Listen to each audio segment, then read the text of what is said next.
Oke, kita lanjutkan ya. Jadi untuk dalam suatu perancangan bioseparasi, karena kesulitan utamanya itu model prediksi dari unit operasi bioseparasi masih sangat sedikit dan alternatif pilihan prosesnya itu justru banyak sekali, maka biasanya untuk membatasi alternatif yang banyak tersebut ada beberapa aturan tidak resmi lah yang bisa kita gunakan.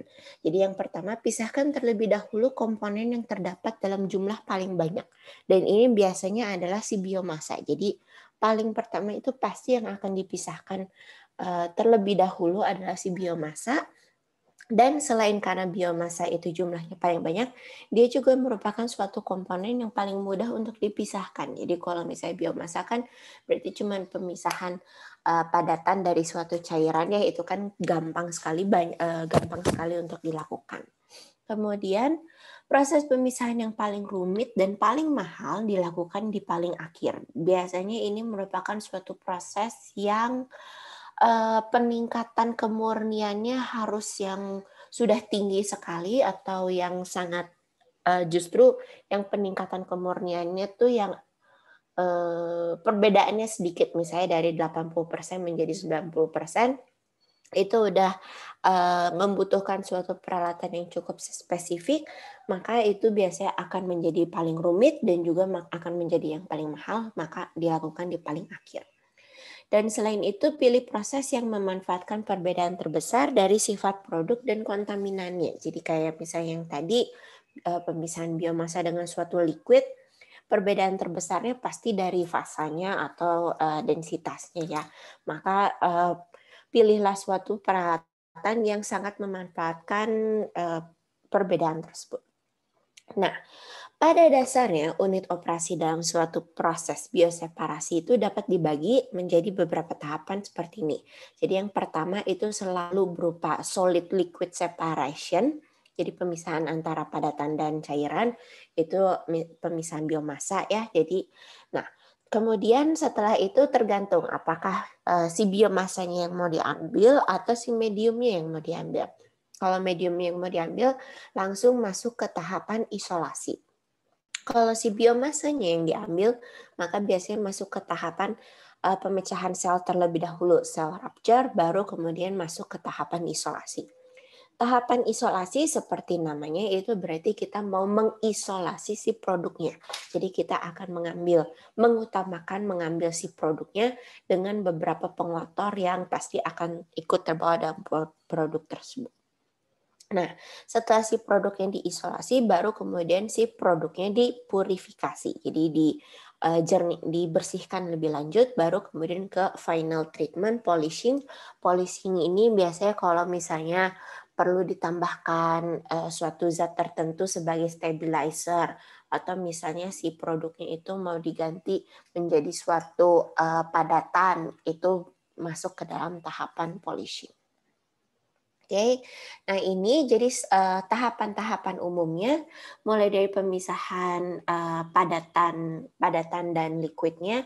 Jadi umumnya itu menggunakan filtrasi ataupun sedimentasi dan juga sentrifugasi ya sebenarnya di sini.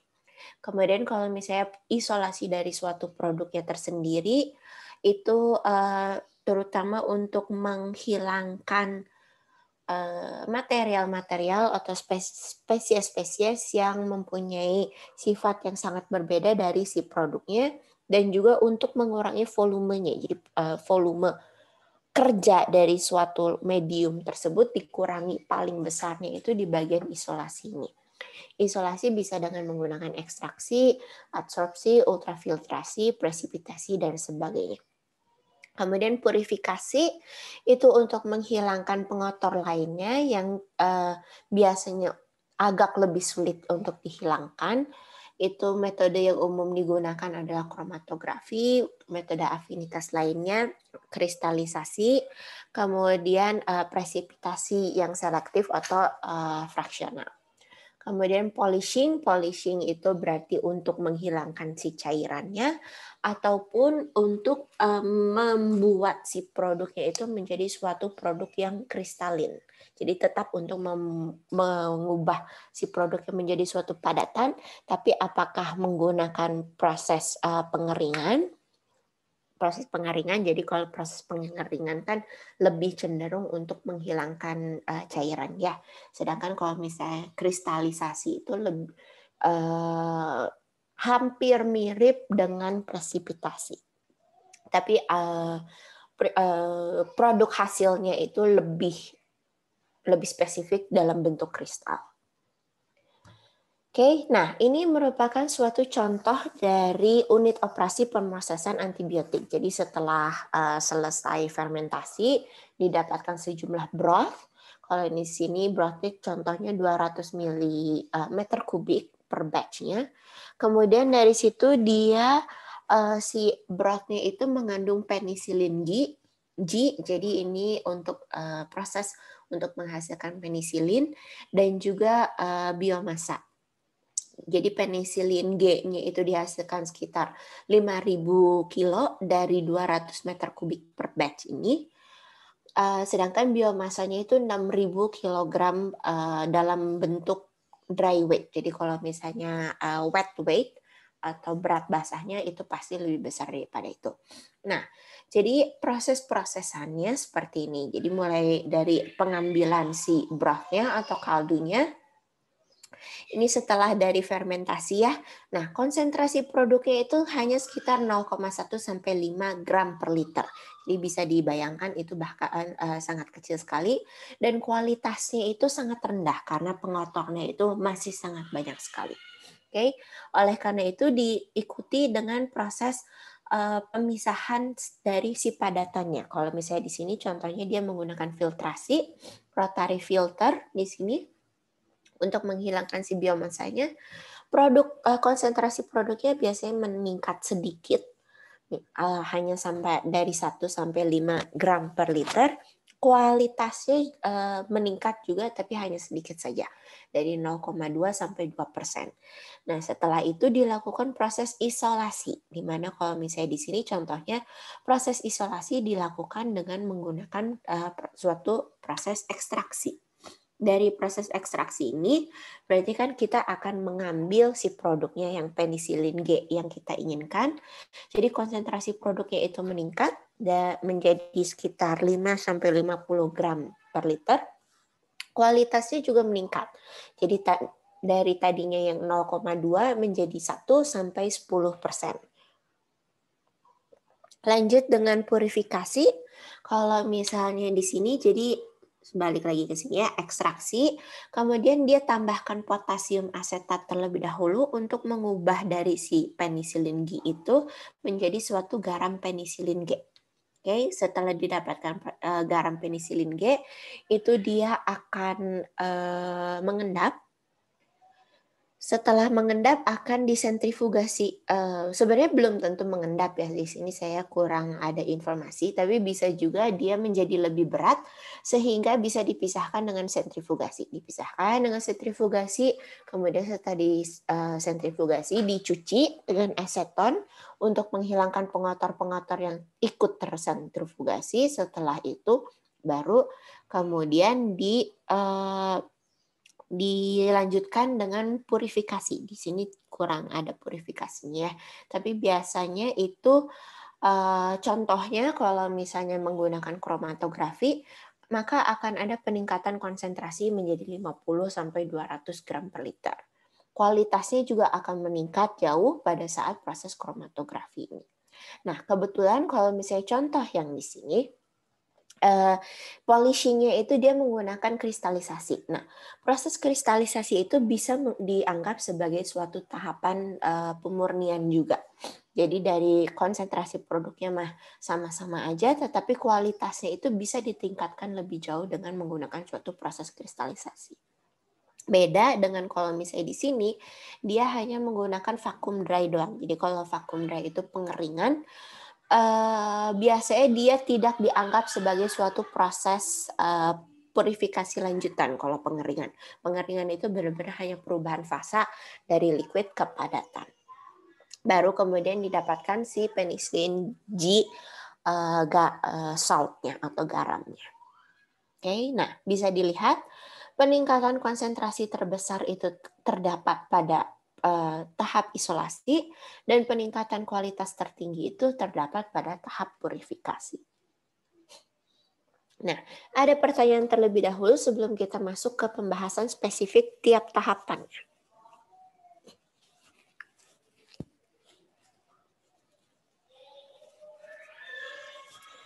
Oke, kalau nggak ada kita lanjut ya. Jadi sekarang kita akan masuk ke tahapan pemisahan biomasa.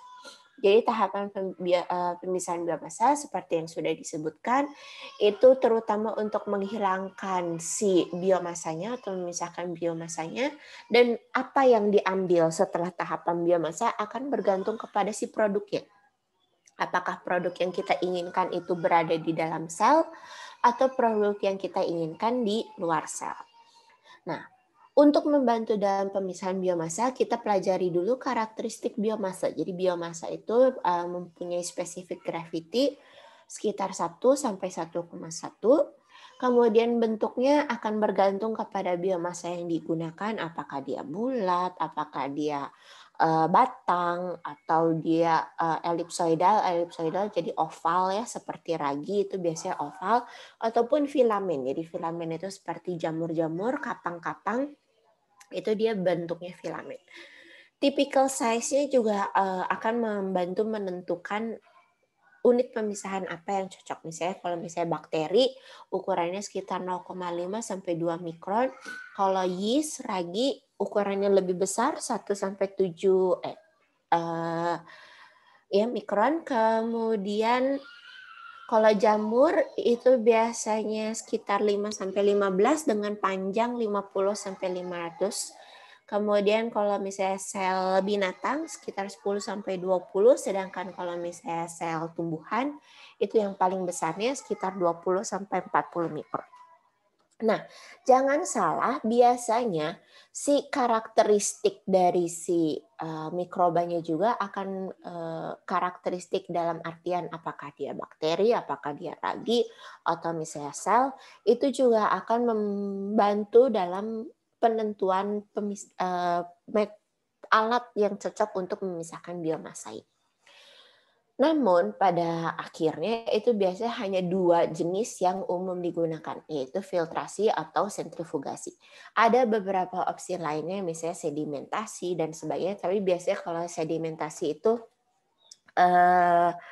kalau misalnya untuk suatu peralatan bioprosesnya yang untuk menghasilkan suatu produk, itu agak jarang menggunakan sedimentasi, karena sedimentasi itu dia jalannya lambat.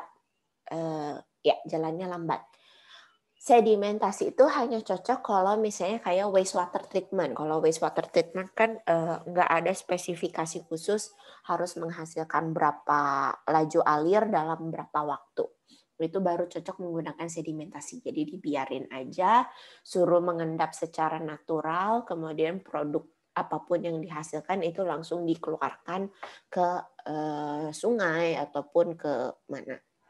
Nah, tapi kalau misalnya produknya itu memang merupakan suatu produk yang diperlukan, jadi kayak misalnya antibiotik, enzim, atau biometabolit lainnya, biasanya yang digunakan hanya 2 opsi, sentrifugasi ataupun si filtrasi. Nah, setelah dan pemilihan sentrifugasi atau filtrasi itu banyak faktor yang akan berperan di situ. Jadi contohnya filtrasi jika ingin mengambil si supernatannya. Jadi kalau misalnya si filtrasi itu lebih gampang kalau misalnya kita membutuhkan si supernatannya. Sentrifugasi di sisi lain itu lebih gampang kalau misalnya kita ingin mengambil si selnya. Oke. Selain itu kalau misalnya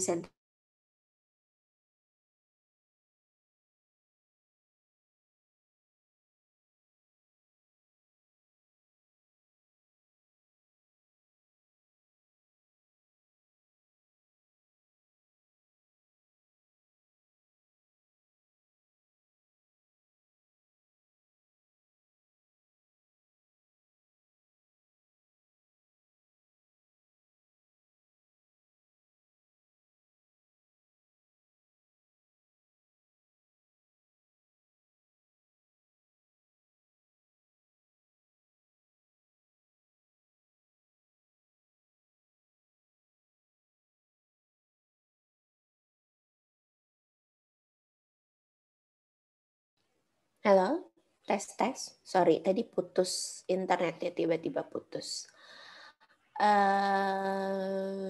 Diulang ya. Nah, saya ulang dikit. Jadi kalau misalnya sentrifugasi, itu dia cocoknya untuk si mikroba yang sifatnya itu berat, yang gendut. Jadi seperti contohnya ragi. Nah, kalau misalnya yang digunakan itu mikrobanya yang lebih kecil, itu terkadang harus ada proses sebelumnya, pre-treatment, untuk meningkatkan kurang lebih untuk meningkatkan kemampuan si mikrobanya biar gampang terendapkan. Jadi biasanya misalnya dilakukan proses koagulasi terlebih dahulu. Nah, tapi kalau misalnya proses sentrifugasi itu umum untuk kehilangan sejumlah sel. Jadi kalau misalnya si selnya, misalnya si selnya itu yang mau diambil ya melalui proses sentrifugasi, pasti ada sedikit sel yang akan terbawa bersamaan dengan si supernatannya, terbawa bersamaan si larutannya. Dan itu sekitar 1-5% dari jumlah si selnya tersebut. Kemudian si padatan endapan selnya tersebut biasanya akan mengandung konsentrasinya itu sekitar 15% weight per volume. Jadi memang akan masih sangat basah sekali kalau misalnya dari hasil sentrifugasi. Dan sentrifugasi itu lebih mahal dibandingkan filtrasi dan agak sulit untuk di scale up atau dibesarkan, ukurannya dibesarkan dibandingkan dengan filtrasi. Kalau sentrifugasi itu lebih gampang kalau misalnya mau di scale up, punya 2 alat sentrifugasi aja. Tapi kalau misalnya punya 2 alat sentrifugasi juga perlu dipertimbangkan kapasitasnya. Jangan sampai satu alat sentrifugasi dia volume kerjanya itu berapa? 1.000 liter, sedangkan yang satu alat sentrifugasinya lagi volume kerjanya hanya 100 liter. Itu kan perbedaannya terlalu ekstrim. Jadi harus dipertimbangkan juga pembagian volumenya seperti apa. Kalau misalnya filtrasi, itu berarti kan si mikrobanya akan tertahan menjadi membentuk suatu cake. Nah, cake-nya itu biasanya konsentrasinya sekitar 20-40% weight per volume, tergantung dari alat filtrasinya. Jadi kalau misalnya filtrasi itu si padatan selnya bisa lebih terkonsentrasi, lebih padat. Nah, kemudian dia sangat cocok untuk mikroba-mikroba yang kecil seperti E. coli, jadi yang bakteria, dan dia juga memiliki kemampuan untuk recovery-nya yang tinggi. Bisa sampai hampir 100%, kecuali kalau misalnya ternyata selnya itu akan ada yang pecah, beberapa sel pecah karena proses filtrasi tersebut. Oke, ada pertanyaan terlebih dahulu mengenai perbedaan sentrifugasi dan filtrasi sebelum kita masuk ke pembahasan filtrasinya? Bu, saya ingin bertanya, Bu, Iya, silahkan. mengenai pemisahan biomasa. Kalau misalkan kulturnya itu kultur campuran dari wastewater itu baiknya di metode sentrifugasi atau filtrasi, Bu?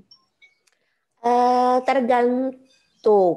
Ini jadi ceritanya ini dalam skala lab atau skala industri. Biasanya kalau anak S2 suka bertanya berhubungan dengan penelitiannya, jadi saya mau memastikan dulu. Skala lab, Bu. Kalau misalnya skala lab, jadi ini berhubungan dengan penelitianmu ya. Ya, iya, Bu. Oke, yang mau diambil sebenarnya kalau misalnya yang campuran seperti itu ya, kalau misalnya untuk skala lab, paling umum kita selalu melakukan sentrifugasi. Kenapa kalau misalnya skala lab itu umumnya kita selalu melakukan sentrifugasi? Karena lebih cepat. Namun itu akan bergantung pada standar prosesnya seperti apa, dan juga terutama standar prosesnya sih. Jadi misalnya kalau ada karakterisasi tertentu, beberapa metode itu lebih gampang atau beberapa metode itu mengharuskan bahwa pemisahannya itu dilakukan dengan filtrasi. Karena kalau misalnya dilakukan dengan filtrasi itu ini, high recovery. Jadi si sampel selnya itu bisa terkumpul dengan jumlah yang lebih banyak dibandingkan kalau misalnya sentrifugasi. Jadi contohnya, misalnya mau melakukan karakterisasi yang pernah saya pelajari itu karakterisasi jumlah mikroba di dalam suatu air minum. Nah, itu kalau misalnya yang seperti itu dia spesifik sekali harus melakukan filtrasi karena filtrasi itu lebih bisa mengambil si jumlah selnya secara keseluruhan dibandingkan kalau sentrifugasi. Sentrifugasi itu pasti akan ada yang hilang sekitar 1-5% gitu. Nah, tapi kalau misalnya di lab selalu kita gunakan sentrifugasi karena biasanya sentrifugasi itu prosesnya lebih cepat dibandingkan filtrasi. Oke, nah ini yang mau dikarakterisasi yang perlu diambil si airnya atau si mikrobanya? Mikrobanya, Bu. Nah, kalau misalnya mikrobanya ada kemungkinan mungkin kamu harus menggunakan filtrasi. Tapi ya tergantung mikrobanya yang perlu diambil itu spesifik apa. Misalnya kalau cuma sampling doang beberapa banyak ya mungkin bisa sentrifugasi. Tapi kalau misalnya mau menghitung atau mengecek keseluruhannya mungkin harus menggunakan filtrasi. Kurang lebih seperti itu. Cukup membantu? Iya, Bu. Terima kasih, Bu. Oke, silahkan Syah dan Amir. Terima kasih Bu. Saya ingin bertanya juga. Nah, saya itu kan pernah membaca Bu kalau kita pakai mikroorganisme untuk itu fermentasi itu ada 2 bentuk Bu, bentuk freeze dried sama active culture. Nah, kalau dalam unjuk kerjanya, dari segi unjuk kerja selama proses fermentasi, terus dari pemisahannya juga itu antara yang bentuknya freeze dried sama active culture ini apa ada perbedaannya? Enggak, biasanya sih enggak. Asalkan kamu mendapatkan, kalau misalnya mendapatkan spesies yang sama, strain yang sama, itu sebenarnya antara freeze dried sama yang active culture gitu sebenarnya enggak terlalu banyak perbedaan sih. Hanya saja biasanya yang active culture atau kalau yang misalnya yang active culture itu kan dia jadi sudah dalam bentuk teraktivasinya ya. Jadi kecenderungannya itu bisa langsung digunakan. Sedangkan kalau misalnya freeze dry itu berarti membutuhkan suatu tahapan inokulasi dulu untuk mengaktifkan dia biar hidup kembali, baru kemudian bisa digunakan untuk proses fermentasi.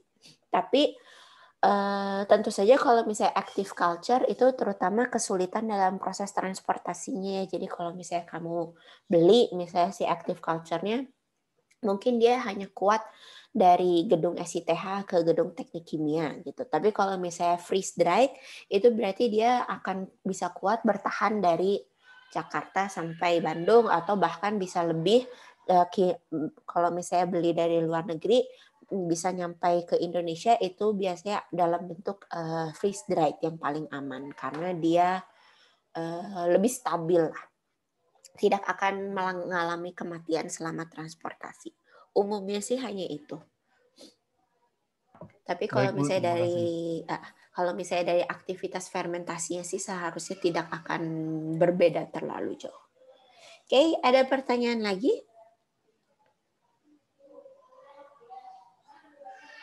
Jadi ingat ini ya, kalau misalnya ragi kan ada yang dijual dalam bentuk freeze dried, ada yang dijualnya dalam bentuk basah kalau misalnya kalian bekerja di dalam bakery atau gimana ya.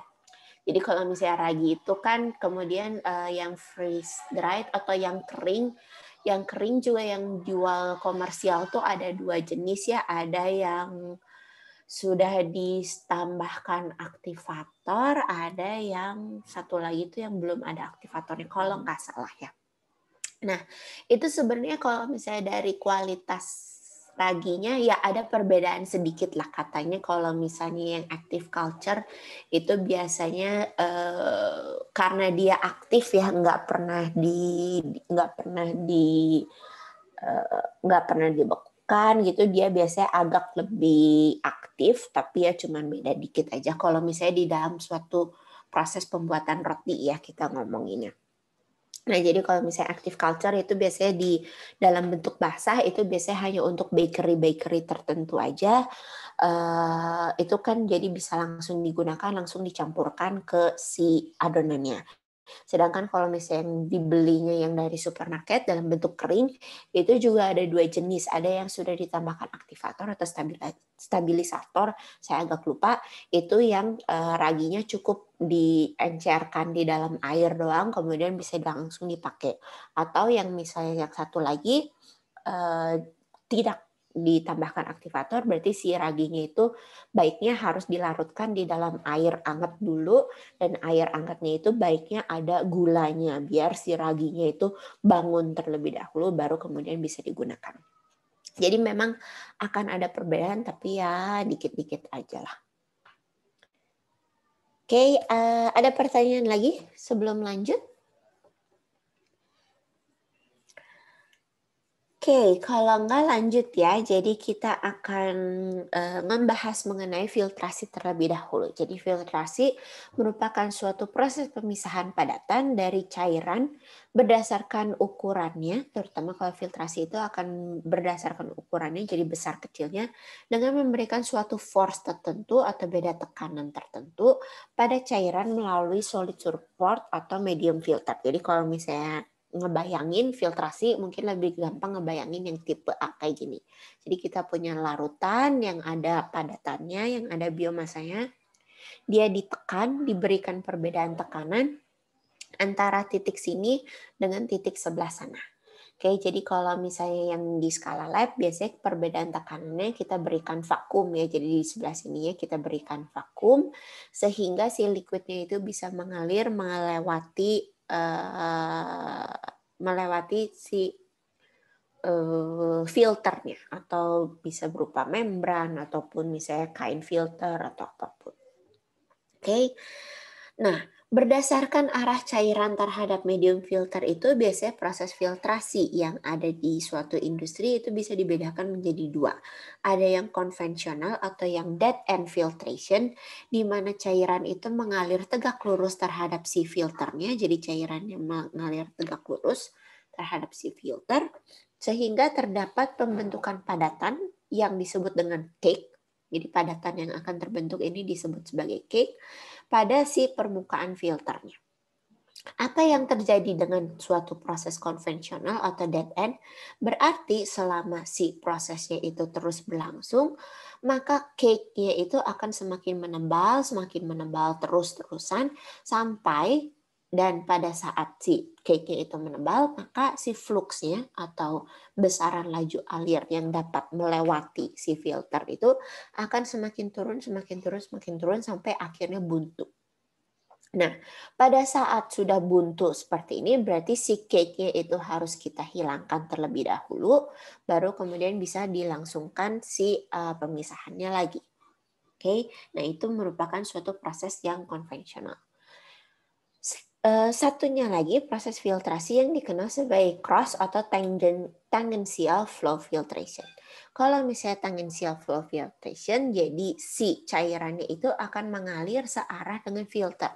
Jadi umpannya akan masuk dari ujung satu, kemudian perbedaan si filternya itu akan diberikan di sekeliling laju alir umpan tersebut, kemudian sama diberikan perbedaan tekanan, sehingga si umpannya atau cairannya itu akan mengalir melewati si filter, sedangkan si cake-nya itu akan terbentuk di sepanjang alat filtrasi tersebut. Oke, cairan mengalir searah dengan filter, dan dengan menggunakan proses ini maka akan mengurangi terbentuknya cake. Jadi tetap akan ada cake yang terbentuk, tapi biasanya hanya mencapai ketebalan tertentu saja. Jadi seperti sini, awalnya kan masih di awal, masih belum stabil ya alatnya.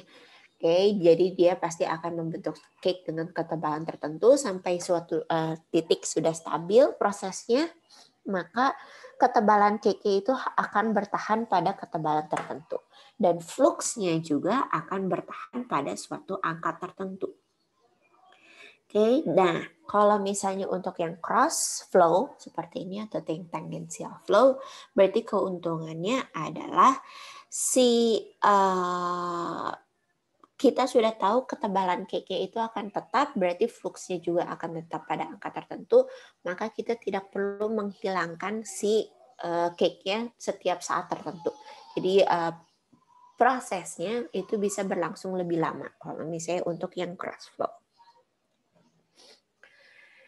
Oke. Nah, biasanya kalau misalnya untuk suatu proses produk biokimia itu pemisahan dengan filtrasinya itu agak lebih rumit. Jadi proses filtrasi konvensional itu dimodifikasi untuk bioseparasi. Jadi ada alat filtrasi khusus yang digunakan untuk suatu proses bioseparasi. Kalau misalnya filtrasi yang proses kimiawi itu biasanya bisa menggunakan proses alat filtrasinya misalnya plate and frame. Tapi kalau misalnya produk biokimia itu agak jarang menggunakan plate and frame ya. Nah, kemudian selain itu cairan fermentasi itu biasanya sulit langsung difilter karena viskositasnya yang tinggi. Jadi bisa dibayangkan di situ ada protein, ada sel, kemudian ada pecahan isi sel. Pecahan isi sel itu viskositasnya sangat tinggi sekali ya, karena ya bisa dibayangkan lah kalau misalnya sel kan isinya ada garam-garam, protein, karbohidrat, asam nukleat dan sebagainya, itu viskositasnya sangat tinggi. Sehingga karena dia viskositasnya tinggi, dan masalah satunya lagi adalah ketika membentuk cake atau membentuk cake itu dia bisa sangat terkompresi. Terkompresi artinya seperti ini. Saya coba pakai pen ya. Jadi kalau misalnya cair cake-nya itu incompressible, misalnya dia akan membentuk cake dengan suatu ketebalan seperti ini. Ketebalan segini dengan suatu densitas tertentu. Ketika diberikan perbedaan tekanan, jadi anggaplah dari sini diberikan tekanan terus-menerus, itu dia tetap akan memiliki densitas atau lebih tepatnya lagi ketahanan dengan nilai tertentu. Sedangkan kalau misalnya biomasa itu sifatnya beda. Dari yang sepertinya awalnya kayak gini, misalnya kalau misalnya tanpa diberikan perbedaan tekanan, akan dibentuk suatu cake dengan ketebalan segini. Tapi ketika dia diberikan suatu tekanan, maka si cake-nya itu akan terkompres. Nah, terkompres jadi kurang lebih bayangannya, dibayangkan saja bahwa dia ketebalannya itu akan mengecil, jadi dia akan memadat. Artinya ketahanannya atau kemudahan si cairan itu melewati si cake itu akan meningkat. Dan ini peningkatan itu akan bergantung kepada tekanan. Jadi biasanya kalau untuk filtrasi, kalau misalnya kita mau meningkatkan laju alirnya, kita berikan tekanan yang lebih tinggi biar lebih bisa melewati si filter dan cake-nya. Tapi kalau biomasa, ketika kita ningkatin si tekanannya, kita juga akan meningkatkan kemampuan biomasa itu untuk menahan larutan. Jadi bukannya malahan lebih gampang mengalir, tapi dengan adanya peningkatan tekanan malahan agak makin susah untuk mengalir si liquidnya. Kurang lebih seperti itu. Moga-moga mengerti. Cukup dimengerti nggak? Oke, karena nggak ada yang ngomong seharusnya cukup dimengerti ya. Nah, karena itu kalau misalnya untuk suatu pemisahan biomasa dengan menggunakan filtrasi, biasanya sebelum difilter perlu dilakukan suatu pre-treatment terlebih dahulu. Pre-treatmentnya bisa berbagai macam, misalnya pemanasan itu terutama untuk mengurangi viskositasnya biar lebih gampang lewat. Koagulasi, flokulasi biar si mikrobanya itu lebih gampang nempel satu sama lain sehingga lebih gampang untuk dipisahkan. Atau bisa juga dengan menggunakan suatu filter aid. Jadi ditambahkan suatu filter aid. Kalau misalnya ditambahkan filter aid itu biasanya si biomasanya jadi lebih ngumpul dan terutama untuk mengurangi kompresibilitas dari si biomasanya. Jadi biar si biomasanya itu enggak terlalu gampang terkompresi, ada filter aid-nya.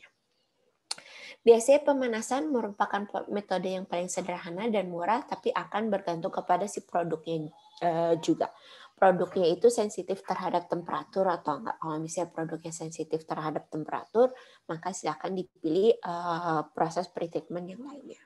Kemudian kalau misalnya filter aid, biasanya yang paling sering digunakan itu diatom.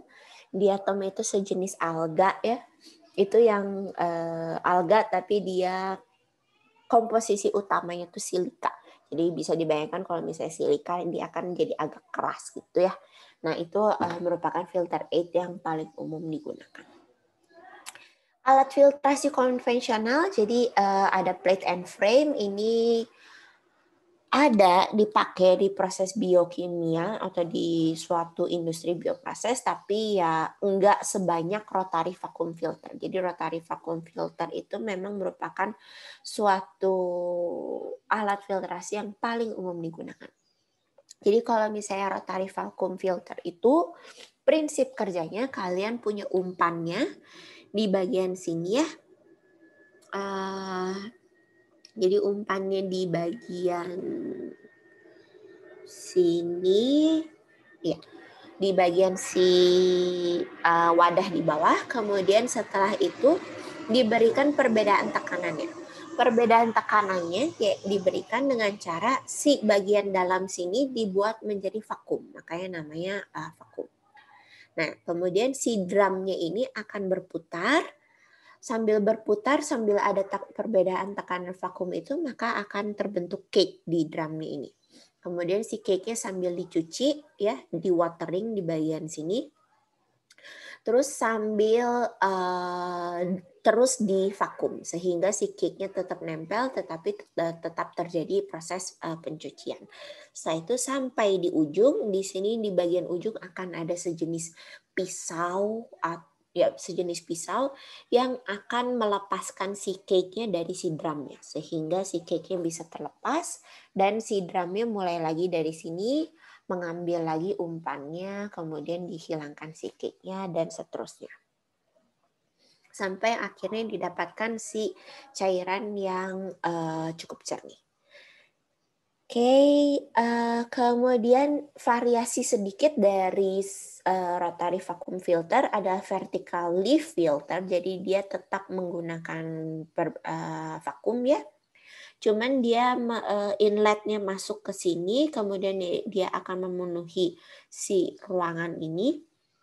Kemudian dia selama mengalir akan terbentuk di antara si filter leaf-nya, si cake-nya itu akan terbentuk di antara filter leaf-nya, kemudian akan ada pencucian dari atas, sehingga filtrat, jadi cairan yang bersihnya itu akan tertampung, masuk ke dalam sini, ke pipa keluaran khusus, dan si padatan cake-nya itu akan terbuang ke bagian bawah seperti ini.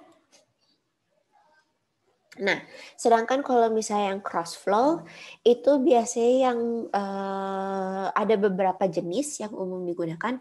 Ada yang hollow fiber. Jadi kalau misalnya hollow fiber itu ini terutama yang contoh di sini adalah menggunakan membran ya. Jadi kalau misalnya yang hollow fiber, si membrannya itu berupa benang-benang halus seperti itu. Jadi si umpannya akan masuk melewati dalamnya setiap benang itu, kemudian dengan adanya perbedaan tekanan, maka si larutannya itu akan keluar dan si padatan yang tertahan itu akan maju terus sampai keluar di ujung. Kemudian sama lagi ada yang plate and frame. Jadi kalau misalnya yang plate and frame dia masuknya dari ujung satu, kemudian akan ada perbedaan tekanan sehingga si liquidnya akan keluar dan si padatannya akan terus masuk. Kemudian ada lagi yang ini, nah kalau plate and frame, and ini spiral wound. Jadi kalau misalnya spiral wound itu dia sistemnya ada kayak lembaran, kemudian lembarannya itu digulung-gulung sampai akhirnya dia membentuk suatu gulungan seperti ini.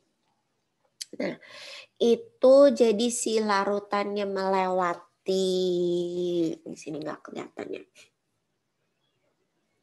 Di larutannya akan melewati masuk sini, kemudian ada perbedaan tekanan, dia akan mengalir keluar melalui si lapisan-lapisan membran tersebut, kemudian didapatkan si cairan yang sudah jernihnya dengan pengotornya.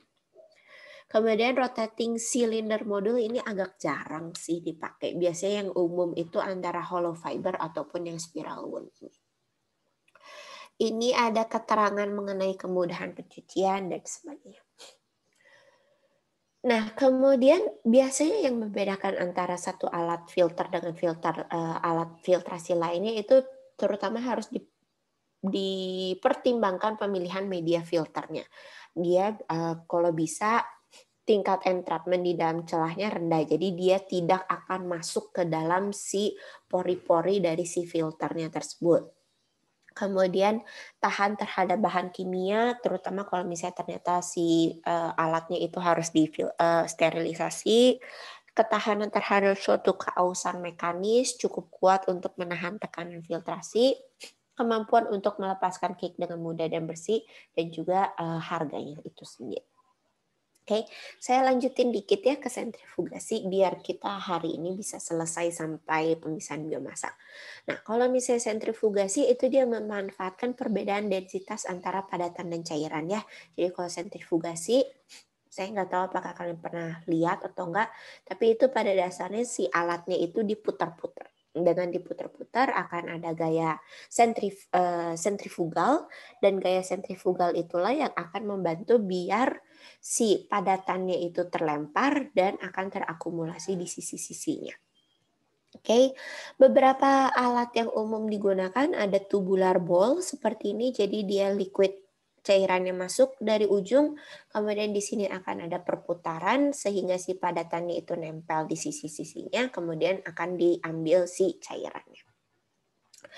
Kemudian bisa juga multi chamber, jadi dia masuk dari tengah sini, kemudian ini diputar-putar sehingga pada saat perputaran tersebut biomasanya akan nempel di sepanjang ruangan chamber ini, kemudian liquid yang agak jernihnya akan keluar. Yang paling umum atau yang paling sering digunakan adalah yang disc nozzle ini. Gimana kalau misalnya yang disc nozzle, sama dia masuk dari tengah, diputar-putar, padatannya akan tertahan di sepanjang ruangan chamber sini. Setelah padatannya tertahan itu, terutama akan juga ada yang tertahan di pinggiran sebelah sini. Nah, padatan yang tertahan di pinggiran sini ini yang bisa kita ambil dengan mudah. Jadi kalau misalnya memang mau mengambil si selnya, itu yang sisi sebelah sininya bisa dibuka. Oke, sedangkan liquid yang agak jernihnya akan melewati chamber-chamber sini kemudian keluar dari ujung sana. Metode untuk pengambilan padatannya bisa terus-menerus ataupun bisa yang intermittent. Jadi kadang setiap berapa waktu dibuka, diambil padatannya, kemudian ditutup lagi biar padatannya terkumpul. Kemudian ini ada scroll. Kalau misalnya scroll itu yang diputer itu ada poros di dalamnya yang berputar-putar sehingga yang memberikan gaya sentrifugal, sehingga padatannya akan terkumpul di pinggir-pinggir sini, dan si padatannya itu bisa diambil dengan menggunakan scroll ini. Dan terakhir adalah basket. Masuk dari sini, diputar-putar, kemudian si padatan yang terkumpul di sepanjang dinding ini bisa diambil. Oke, nah perbedaannya, alasan pemilihannya biasanya akan bergantung pada beberapa persyaratan ya, beberapa faktor. Segampang apa si padatannya itu diambil lagi. Jadi misalnya yang paling gampang itu kan yang dicentrifuge ya, yang 2 ini. 1, 2 ini yang paling gampang untuk mengambil si padatannya. Tapi itu karena dia banyak chamber-chambernya, banyak ruangannya, itu biasanya agak sulit untuk dibersihkan. Oke, kemudian kalau misalnya scroll itu biasanya juga bisa diambil lagi si padatannya, dan padatan yang terkumpul itu bisa memiliki konsentrasi yang tinggi, tetapi dia karena perputarannya atau gaya sentrifugasi itu disebabkan oleh si poros di tengah, biasanya gaya sentrifugalnya itu agak rendah dibandingkan metode yang lainnya. Oke, sehingga pemisahannya itu bisa saja kurang baik.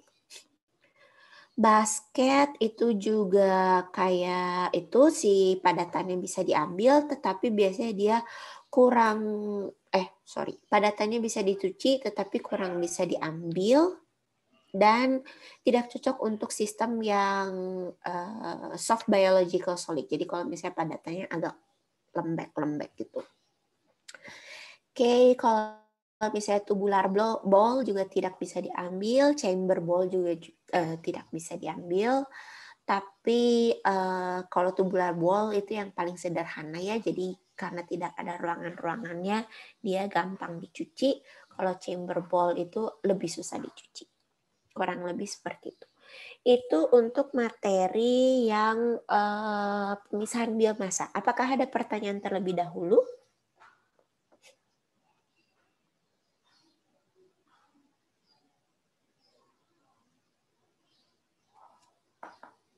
Oke, kalau misalnya nggak ada pertanyaan, saya bahas ini dulu sedikit ya, mumpung ada waktu. Nah, jadi yang selanjutnya adalah bergantung pada si produknya, apakah dia intraselular atau ekstraselular. Kalau misalnya intraselular, dia pasti akan dilakukan penghancuran sel terlebih dahulu. Karena gimana pun juga, kalau produknya intraselular, kita harus pecahkan si selnya biar kita punya akses ke produknya. Dan proses penghancuran selnya itu akan bergantung kepada di bagian mananya si produk itu tersimpan. Kalau misalnya kalian ingat, terutama ini untuk yang gram negatif ya. Kalau misalnya gram negatif kan dia punya membran luar. Contoh dia membran luarnya. Kemudian dia punya dinding sel. Kemudian dia punya si membran sel dalamnya tersebut. Kemudian akan ada ruang kosong. Ruang kosongnya ini yang dikenal sebagai periplasmic space ya, terutama di sebelah sini. Nah, kalau sebelah sini, sorry. Nah, kalau misalnya periplasmic space itu justru memang merupakan suatu tempat penyimpanan protein-protein atau beberapa produk tertentu. Pertama kalau misalnya si produknya itu sangat bermanfaat untuk proteinnya tersebut sangat bermanfaat untuk transportasi. Nah, kalau misalnya dia tersimpan di periplasmic space, berarti yang perlu dipecahkan kan hanya satu lapisan aja ya sebenarnya. Jadi lebih gampang untuk diambil lagi si produk yang kita inginkan. Dan itu artinya proses penghancuran selnya tidak perlu terlalu kompleks kalau misalnya tersimpan di periplasmic space. Beda kalau misalnya dia tersimpan memang di dalam selnya tersebut. Kalau misalnya tersimpan di dalam sel kan berarti harus mecahin, harus merusak 1, 2, 3 lapisan ya. Sedangkan kalau misalnya tersimpan di periplasmic space, tergantung sebelah mananya, bisa yang cuman perlu memecahkan 1 lapisan ataupun 2 lapisan gitu. Dan itu juga akan berperan dalam pemilihan metode penghancuran sel. Walaupun kalau misalnya periplasmic space biasanya yang paling umum digunakan hanya berupa si ini doang, osmotic shock doang. Ini untuk yang si periplasmic. Sisanya itu bisa menggunakan beberapa metode seperti yang dilihat di sini. Namun perlu diketahui untuk yang skala industri paling gampang itu selalu digunakan antara yang ini homogenisasi ataupun milling. Kedua alat ini merupakan suatu alat yang memiliki kapasitas tinggi, terutama kapasitas tinggi ya, sehingga merupakan suatu alat yang umum digunakan untuk melakukan penghancuran sel.